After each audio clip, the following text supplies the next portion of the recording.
नमस्कार। आप सबका स्वागत है आज के वेबिनार में, जिसका टॉपिक है online filing of form GSTR 7 on GST portal by tax deductors. ये पूरा वेबिनार हिंदी में होगा। मेरा नाम राजीव अग्रवाल है और मैं सीनियर वाइस प्रेसिडेंट के रूप में कार्यरत हूँ जीएसटीएन में।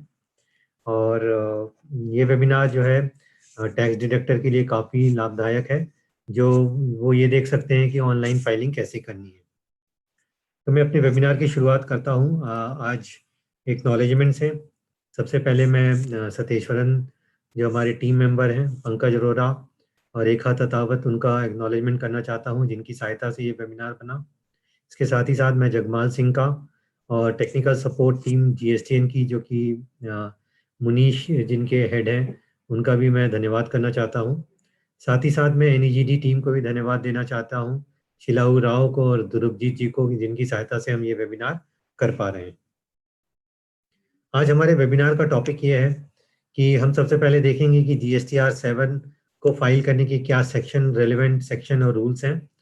उसके बाद हम देखेंगे कि फाइलिंग के लिए क्या आवश्यकताएं हैं और टीडीएस क्रेडिट को डिडक्टी के को कैसे नज़र आता है। फिर हम देखेंगे स्क्रीनशॉट्स कि GSTR की 7 की फाइलिंग कैसे की जा सकती है।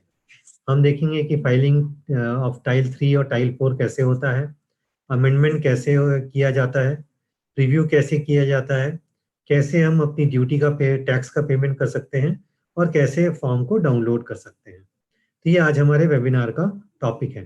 तो सबसे पहले हम सेक्शन और रूल्स देखेंगे रिलेटेड टू फॉर्म GSTR 7। तो GSTR 7 को फाइल करने के लिए जो सेक्शन रेलिवेंट है वो है section 51 of the CGST act, जिसमें कि सरकार ने कहा है कि इन 4 एंटिटीज़ को आवश्यकता है कि वो अपने रिटर्न टीडीएस करेंगे। वो गवर्नमेंट एस्टेब्लिशमेंट होंगे, सेंट्रल और स्टेट के, लोकल अथॉरिटीज़ होंगी, गवर्नमेंट की एजेंसीज होंगी और अदर एजेंसीज होंगी जो कि नोटिफाइड होंगी गवर्नमेंट के द्वारा। और सरकार ने सेक्शन 51(2) में ये कहा कि जो अमाउंट डिडक्ट होगा उसको 10 दिन के अंदर, अगले महीने के 10 दिन के अंदर तक सरकार को पे कर देना है। और इसके साथ ही साथ एक सर्टिफिकेट फर्निश करना है जिसका डिडक्ट किया गया है अमाउंट, कि ये अमाउंट आपके आपके अकाउंट में डिडक्ट कर दिया गया है। और रूल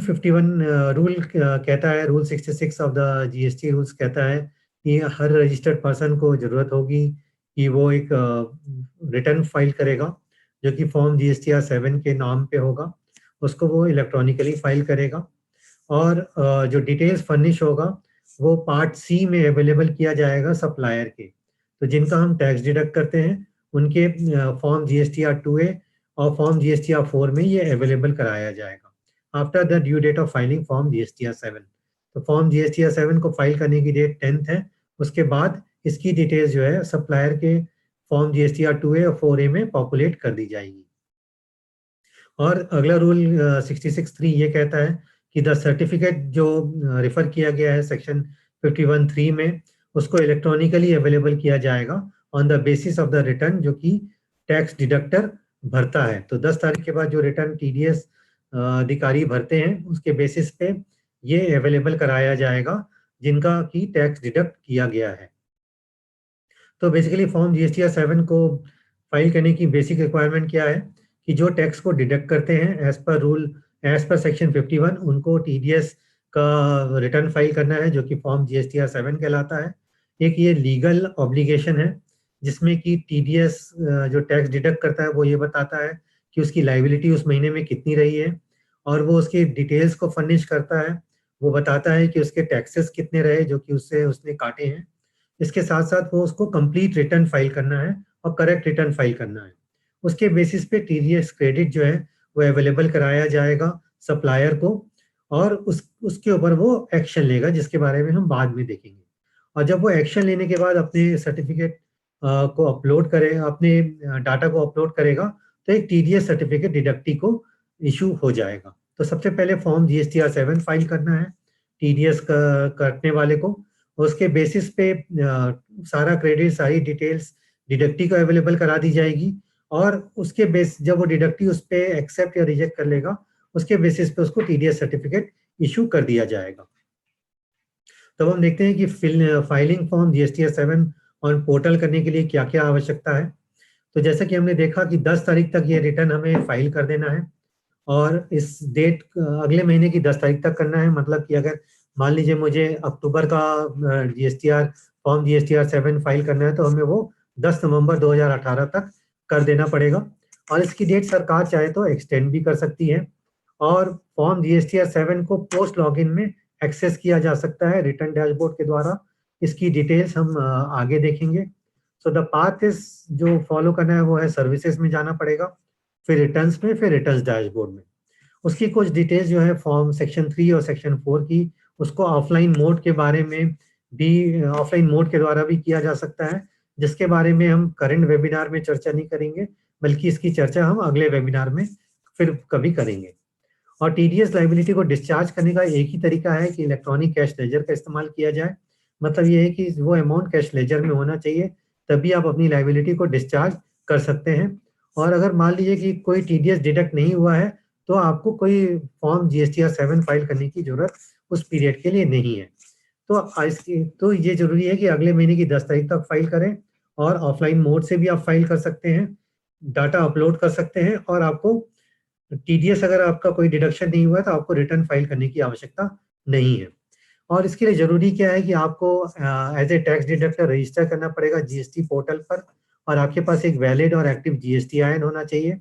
आपके पास एक वैलिड यूजर आईडी और पासवर्ड होना चाहिए। आप चाहे तो डीएससी के मोड का इस्तेमाल कर सकते हैं, चाहे तो आप ईवीसी के मोड का भी इस्तेमाल कर सकते हैं। मतलब ये एक इलेक्ट्रॉनिक वेरिफिकेशन कोड। और जो पेमेंट है, जो आपने पेमेंट किया है, वो क्रेडिट किया जाता है सप्लायर को, जब वो उस सर्टिफिकेट पे अपना एक्शन ले लेता है एक्सेप्टेंस या रिजेक्शन का। तो फॉर्म जीएसटीआर 7 को इम्प्लीमेंट करने के लिए, फाइल करने के लिए, आप या तो डिजिटल सिग्नेचर सर्टिफिकेट का इस्तेमाल कर सकते हैं, या आप इलेक्ट्रॉनिक वेरिफिकेशन कोड का इस्तेमाल कर सकते हैं। तो जो जीएसटी पोर्टल अलाउ करता है, वो पैन बेस्ड क्लास 2 या क्लास 3 डीएससी होती है।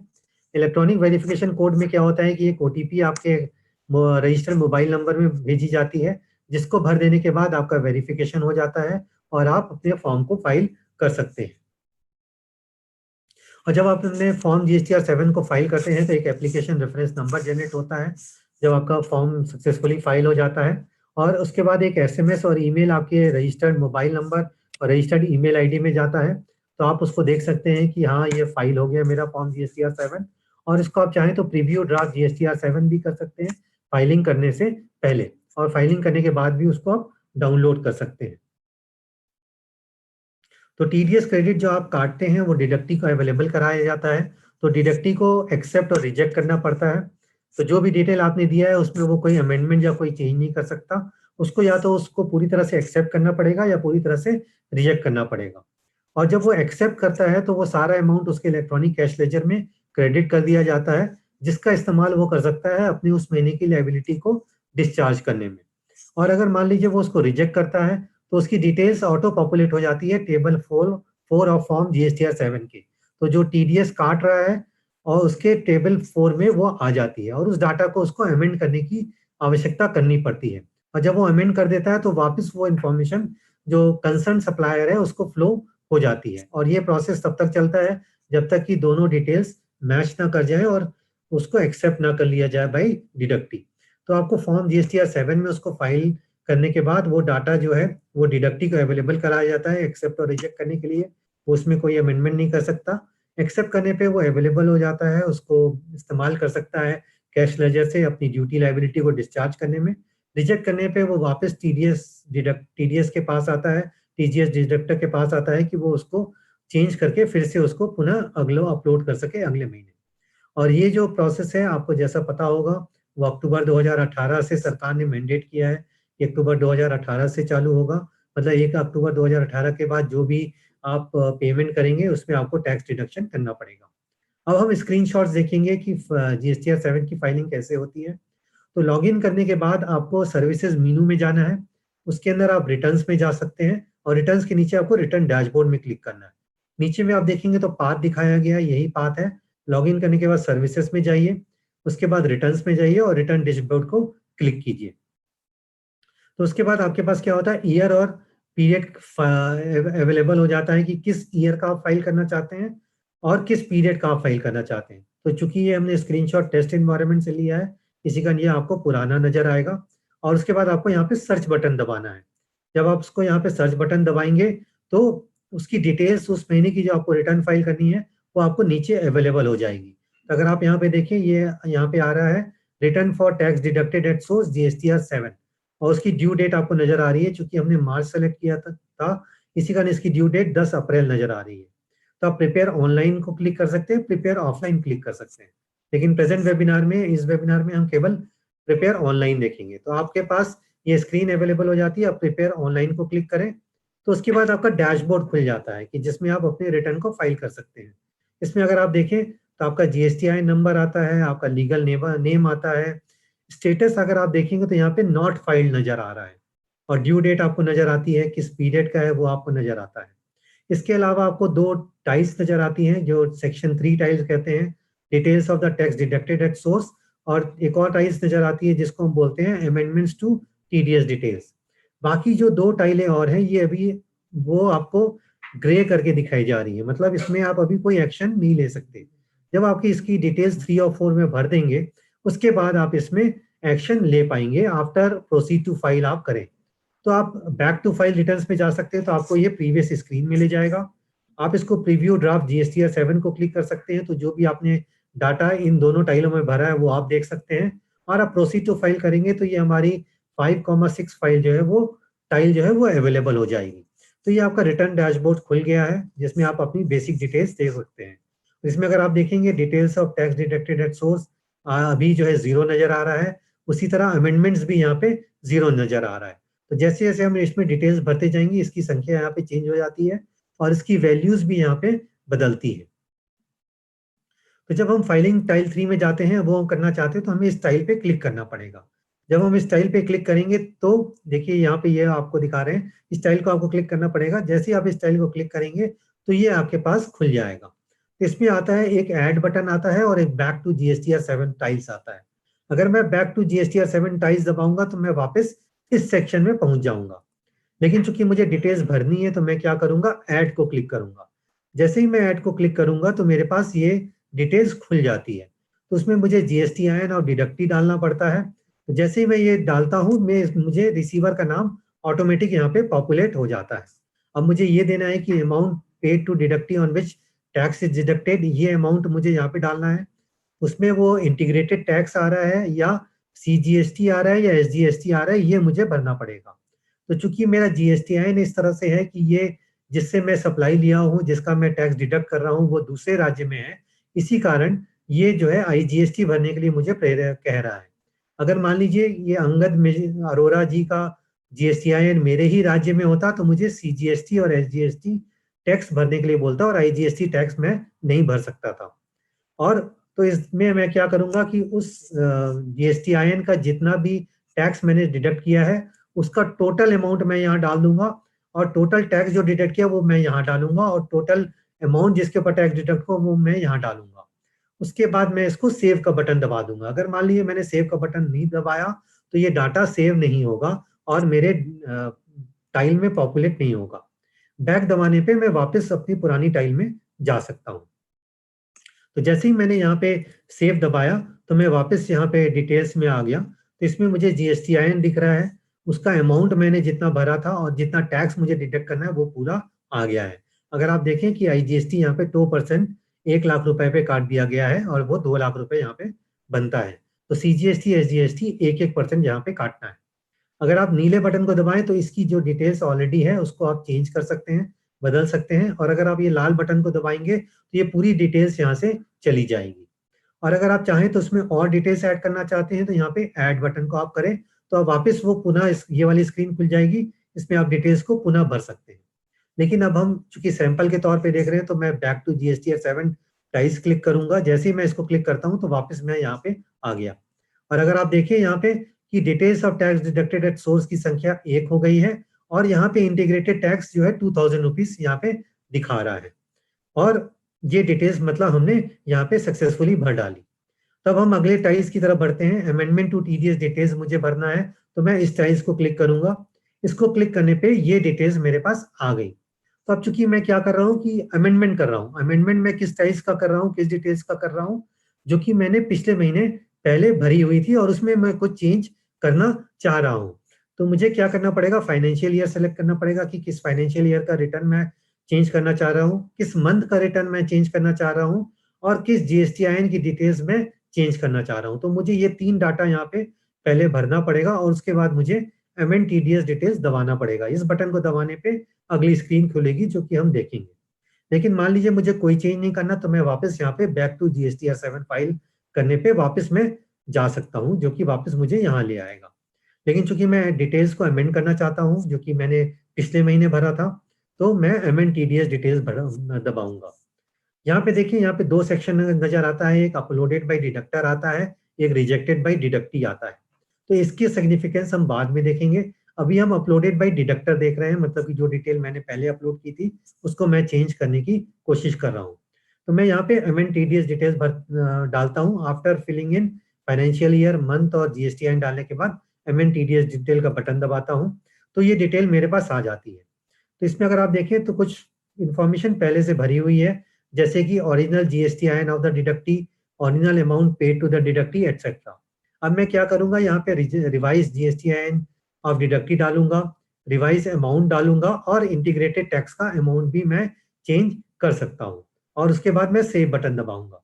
सेव बटन दबाने पे मैं पिछली टाइम्स में पहुंच जाता हूं, जहां पे मुझे ये नजर आने लगता है कि किस मंथ का टैक्स पीरियड था, किस जीएसटीआईएन की डिडक्टी था, रिवाइज जीएसटीआईएन क्या है डिडक्टी का, ओरिजिनल अमाउंट क्या था, नया अमाउंट कितना है और इंटीग्रेटेड टैक्स कितना हो गया है। और इसको मैं चाहूँ तो अमेंड भी कर सकता हूँ और डिलीट भी कर सकता हूँ। इसके बाद मुझे क्या करना है, यहाँ पे बैक टू जीएसटीआर 7 टाइल दबा के वापस मुझे अपने लैंडिंग पेज में आना पड़ेगा। इसके अलावा मैं चाहूँ कि और इन्फॉर्मेशन मुझे डालनी है, तो यहाँ पे मैं फाइनेंशियल ईयर, मंथ और जीएसटीआईएन डाल के एमएनटीडीएस डिटेल्स भी मैं कर सकता हूँ। तो चूंकि ये सैंपल है, तो मैंने उसको एमएनटीडीएस डिटेल कर दिया और ये मैं वापस यहाँ पे आ गया और आप देखेंगे कि डिटेल्स मेरी यहाँ पे चेंज हो गई है।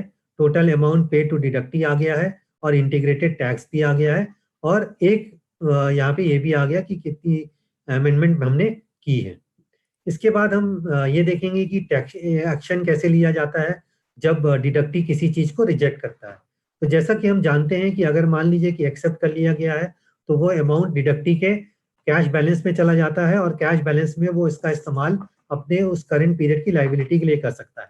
लेकिन अगर मान लीजिए कि उसने कोई डिटेल्स को रिजेक्ट कर दिया है, तो उसका अमेंडमेंट हम यहाँ पे इस टाइल्स को क्लिक करने के बाद कर सकते हैं। ओरिजिनली जब मैं यहाँ से आगे बढ़ता हूँ, इस टाइल को क्लिक करने के बाद आगे बढ़ता हूँ, तो मेरे पास ये टाइल खुलती है जिसमें अपलोडेड बाय डिडक्टर आता है। मुझे रिजेक्टेड बाय डिडक्टी को क्लिक करने की जरूरत है। उसको क्लिक करने के बाद वो जो डिटेल मेरे पास वापस फ्लो होकर आई है, वो यहाँ पे मुझे अवेलेबल हो जाती है। ये डिटेल मुझे ये दिखा रही है कि नवंबर के महीने के टैक्स पीरियड में इस जीएसटीआईएन डिडक्टी ने, जिसको मैंने जितना अमाउंट इतना पे किया था और रिवाइज अमाउंट मेरा इतना था, इसके ऊपर उसने उसको डिडक्ट करने के लिए उसने उसको रिजेक्ट कर दिया है। तो मैं यहाँ पे क्या करूंगा, यहाँ पे आके उसकी डिटेल्स को मैं अमेंड कर सकता हूँ। अगर आप देखें, रिवाइज अमाउंट डाल सकता हूँ, रिवाइज जीएसटीआईएन डाल सकता हूँ और उसको मैं यहाँ पे सेव कर सकता हूँ। सेव करने के बाद में ये डिटेल्स मुझे यहाँ पे नजर आने लगेंगी और मैं बैक टू जीएसटीआर 7 टाइल्स जा सकता हूँ। और जाने के बाद यहाँ पे वो डिटेल्स यहाँ पे ऑटो पॉपुलेट हो जाएगी। अब मैं अगर प्रीव्यू करना चाहता हूँ तो मुझे क्या करना पड़ेगा, यहाँ पे एक preview GST draft GSTR 7 button है, इसको मुझे यहाँ पे दबाना है। इसको दबाने से मैंने अभी तक जो डिटेल्स सेक्शन टाइल 3 और टाइल 4 में भरी है, मुझे वो डिटेल्स नजर आने लगती है। वो इस तरह से नजर आती है। इसको मैं डाउनलोड करके देख भी सकता हूँ और इसको मैं कुछ अमेंडमेंट करना चाहता हूँ तो अमेंड भी कर सकता हूँ। तो आपको ये ख्याल रखना है कि प्रोसीड टू फाइल से पहले ये डिटेल्स को मैं वेरीफाई कर लूंगी, जो डिटेल्स मैंने टाइल 3 या टाइल 4 में भरी है वो सही है, क्योंकि उसके बाद मैं इसमें चेंज नहीं कर पाऊंगा। तो जैसे ही मैं प्रोसीड टू फाइल बटन दबाऊंगा तो आप देखेंगे कि पेमेंट ऑफ टैक्स फाइल जो है वो उसको मैं उस पर कुछ कर सकता हूँ। अभी वो ग्रे है और इसमें मैं कोई चेंज नहीं कर सकता। तो प्रोसीड टू फाइल दबाने के बाद एक मैसेज आता है मेरे को कि proceed to file request has been received, please check the status in some time. तो मुझे थोड़ा समय लगता है उसको डाटा पॉपुलेट करने पे और मेरी ड्यूटी लाइबिलिटी एक्सेट्रा कैलकुलेट करने में। तो वो सिस्टम मुझे बोलता है कि थोड़े समय के बाद आए। रिफ्रेश करना चाहे तो आप यहाँ पे एक बटन दिया हुआ है, इसका इस्तेमाल करके आप इसको रिफ्रेश भी कर सकते हैं। और अभी भी देखिए पेमेंट ऑफ टैक्स स्टाइल जो है वो ग्रे की हुई है। लेकिन अगले सेक्शन में थोड़ी देर के बाद आप देखेंगे कि पेमेंट ऑफ टैक्स स्टाइल आ गई और उसमें कुछ डिटेल्स भी आ गई है, जिसमें मुझे ये दिखाई देता है कि मेरी टैक्स पेएबल क्या है, मेरा इंटरेस्ट पेएबल क्या है। तो मैं क्या करूंगा, यहाँ पे इसको पेमेंट ऑफ टैक्स स्टाइल को क्लिक करूंगा। इसको क्लिक करने के बाद ये स्क्रीन मेरे सामने खुल जाती है। ऊपर वाली स्क्रीन में आप देखेंगे तो मुझे ये नजर आता है कि मेरे कैश बैलेंस अभी कितना है। तो ये टेस्टिंग एनवायरनमेंट में इतना पैसा मेरे पास इंटीग्रेटेड टैक्स का है, इंटरेस्ट का मेरे पास इतना पैसा है। उसी तरह के डिटेल्स में सेंट्रल टैक्स, स्टेट टैक्स का भी मैं देख सकता हूँ। और नीचे में मुझे अपनी टैक्स लायबिलिटी नजर आती है। तो अगर आप देखेंगे कि ये इंफॉर्मेशन यहाँ पे प्री फिल्ड आती है कि ताकि आप इसको चाहें तो प्री फिल्ड को ही आगे बढ़ सकते हैं। अगर आप चाहें इसको चेंज करना तो इसको आप चेंज भी कर सकते हैं। तो इसमें अगर आप देखिए कि मेरे पास इंटीग्रेटेड टैक्स की लायबिलिटी जो है वो 2040 रुपए है और मेरे पास कैश बैलेंस जो है वो 99,000 रुपए है। तो ऑटोमेटिकली मैं क्या करूंगा, टैक्स पेड इन कैश यहाँ पे आ गया है, मैं इसको प्रीव्यू करके सीधा फाइल करने के लिए भी जा सकता हूँ। लेकिन कभी कभी हो सकता है कि मेरे पास यहाँ पे 2,000 रुपए अवेलेबल ना हो। अगर मेरे पास पैसे अवेलेबल नहीं है तो मुझे यहाँ पे क्रिएट चालान बटन का इस्तेमाल करके मुझे चालान जनरेट करना पड़ेगा और मुझे टैक्स पे करना पड़ेगा। तो जैसे कि आप देखेंगे उसमें मुझे यहाँ पे नजर आएगा एक मैसेज, जो मैसेज कहता है कि you do not have sufficient cash balance to pay off your liabilities. मतलब यहाँ पे जो आपका कैश बैलेंस है वो 0 है और आपकी लायबिलिटी 2,000 रुपए है। तो आपको क्रिएट चालान बटन के द्वारा आप यहीं से अपना एक चालान क्रिएट कर सकते हैं और अपना टैक्स को पे कर सकते हैं। तो चालान अगर आप जैसे ही उस क्रिएट चालान बटन को क्लिक करेंगे तो ये स्क्रीन मेरे सामने खुल जाता है। तो इसमें आपको दिखने लगता है कि आपकी टैक्स कितनी है। तो इसमें आप देखेंगे कि फीस 5,000 रुपये प्री पॉपुलेट होती है और यहाँ पे टोटल अमाउंट जो है SGST का 5,000 रुपये है। तो इस तरह से मेरे पास जो चालान क्रिएट होता है वो टोटल अमाउंट यहाँ पे आ जाता है और इसकी पेमेंट मोड होती ई पेमेंट के द्वारा मैं कर सकता हूँ, ओवर द काउंटर कर सकता हूँ और NEFT RTGS का भी इस्तेमाल मैं कर सकता हूँ। और ओवर द काउंटर में मेरे लिए कोई लाइबिलिटी नहीं है क्योंकि मैं गवर्नमेंट की तरफ से टैक्स डिडक्ट कर रहा हूँ, तो मैं कितना भी अमाउंट इसको पे कर सकता हूँ ओवर द काउंटर। तो उसकी फॉर्मेलिटीज मुझे करनी पड़ेगी। जैसे ही मैंने चालान क्रिएट किया तो जनरेट चालान मुझे यहाँ पे दबाना पड़ेगा। ये चालान का एक बेसिक फॉर्मेट है और ये चालान जनरेट हो जाता है। आप देखेंगे यहाँ पे एक मैसेज आता है कि चालान सक्सेसफुली जनरेटेड। उसका एक सिपिन नंबर आता है, उसका चालान की जनरेशन की डेट आती है, चालान की एक्सपायरी डेट आती है। मतलब इस पीरियड से पहले इस चालान का इस्तेमाल करके मुझे टैक्स लायबिलिटी टैक्स पे कर देना है, वरना ये चालान एक्सपायर हो जाएगा और मुझे दूसरा चालान बनाना पड़ेगा। आप यहाँ पे डाउनलोड को क्लिक करके इसको डाउनलोड भी कर सकते हैं। और जैसे ही आप उसका पेमेंट करेंगे तो आप देखेंगे कि यहाँ पे मेरा अमाउंट यहाँ पे पॉपुलेट हो जाएगा और टैक्स पेड इन कैश का है वो प्री फिल्ड अमाउंट आ जाएगा। तो चूंकि मेरे पास ये पूरा अमाउंट अवेलेबल है तो मैं इसको प्रीव्यू ड्राफ्ट GSTR7 क्लिक करके इसको प्रीव्यू कर सकता हूँ और इसके सेक्शंस को देख सकता हूँ। अगर वो प्रॉपर भरा हुआ है तो मैं फाइलिंग के लिए प्रोसीड कर सकता हूँ। तो फाइलिंग के लिए प्रोसीड करने के लिए मुझे यहाँ पे क्लिक करना पड़ेगा और ऑथराइज सिग्नेटरी डालना पड़ेगा, कौन ऑथराइज सिग्नेटरीज को फाइल कर रहा है। और मैं फाइल GSTR7 बटन को क्लिक करूंगा। फाइल GSTR7 बटन को क्लिक करने के बाद मुझे एक मैसेज आता है, वो ये कहता है कि आप एग्री कर रहे हैं अपनी टैक्स, इंटरेस्ट और लेट फी की लायबिलिटी को ऑफसेट करने के लिए और जो अमाउंट मैंने दिखाया है वो इलेक्ट्रॉनिक कैश लेजर से वो हो जाएगा, अपडेट हो जाएगा। और तीसरी बात वो ये कहता है कि मेरी जो लायबिलिटी है वो रिड्यूस हो जाएगी। और चौथी बात जो ये कहता है कि ये एंट्रीज एक बार हो गई तो इसको नॉट बी रिवर्स, मतलब उस महीने के लिए वो एंट्री फिक्स हो जाएंगी, उसको आप चेंज नहीं कर सकते। तो आप कंटिन्यू करना चाहते हैं कि नहीं? चूंकि हम कंटिन्यू करना चाहते हैं तो मैं यस दबाऊंगा। अगर मैं वापस जाके पुनः चेक करना चाहता हूं तो मैं नो दबाऊंगा। तो इस केस में हम यस दबाते हैं। तो जब यस करने के बाद एक मेरे पास आ जाता है, एक मैसेज आता है और ये कहता है कि रिटर्न फाइल आपका हो गया। रिटर्न फाइल होने की प्रोसेस में आप आगे बढ़ गए तो आप सबमिट विद DSC कर सकते हैं या सबमिट विद EVC कर सकते हैं। और अगर EVC का आपने चुना है तो एक OTP आपके मोबाइल नंबर में आता है, आप वैलिडेट OTP कर सकते हैं। OTP को डालने के बाद आपका GSTN यहाँ पे फाइल हो जाता है। इसका स्टेटस अगर आप देखेंगे तो मार्च के महीने का मेरा GSTR7 फाइल स्टेटस में दिखा रहा है। इसके अलावा एक एक्नॉलेजमेंट रेफरेंस नंबर आता है जो कि आप यहाँ पे देख सकते हैं। इस एक्नॉलेजमेंट रेफरेंस नंबर एक यूनिक नंबर है जो आपके इस जो रिटर्न फाइल हुआ है उसका ये स्पेसिफिक नंबर आता है। इसको आप बैक दबाएंगे तो आप वापस अपने स्क्रीन में आ सकते हैं। तो आपने देखा था कि 5 और 6 स्क्रीन, ये वाली स्क्रीन और ये स्क्रीन ग्रेड आउट थी। तो चूंकि हमने इसको फाइल कर दिया है तो अब हमारे पास ये 8 स्क्रीन जो है वो अवेलेबल हो गई है और इसको हम इसकी डिटेल्स देख सकते हैं। तो जैसे ही हम इसको क्लिक करेंगे तो जो अमाउंट डिडक्ट हुआ, जो अमाउंट मैंने पे किया, वो यहाँ पे नजर आ रहा है कि मैंने कितना डेबिट एंट्रीज की हैं इलेक्ट्रॉनिक कैश लेजर में। इसके अलावा मैं उसको डाउनलोड करना चाहूँ तो इस बटन को दबाऊंगा तो जो रिटर्न मैंने फाइल किया हुआ है वो रिटर्न मैं उसको डाउनलोड कर सकता हूँ और डाउनलोड करके सेव करके उसका प्रिंट करके रख सकता हूँ। तो इस वेबिनार को आपने NEGD की सहायता से हमारे YouTube के चैनल में भी देख सकते हैं। आप चाहें तो ये www.youtube चैनल को आप सब्सक्राइब भी कर सकते हैं और यहाँ पे इसको आप देख सकते हैं। इसके अलावा हमारा एक फेसबुक का पेज भी है और हमारा एक ट्विटर का सेक्शन भी है जिसमें हम नित्य नई जानकारियां देते रहते हैं। इसके साथ ही हमारा ये वेबिनार खत्म हुआ। इसके इंग्लिश का वर्जन हम लोग 16 तारीख को लेकर आ रहे हैं 2:30 बजे के करीब। आप पुनः चाहें तो उसमें ज्वाइन कर सकते हैं। आपका इस वेबिनार में आने के लिए बहुत बहुत धन्यवाद। शुक्रिया दोस्तों, थैंक यू वेरी मच।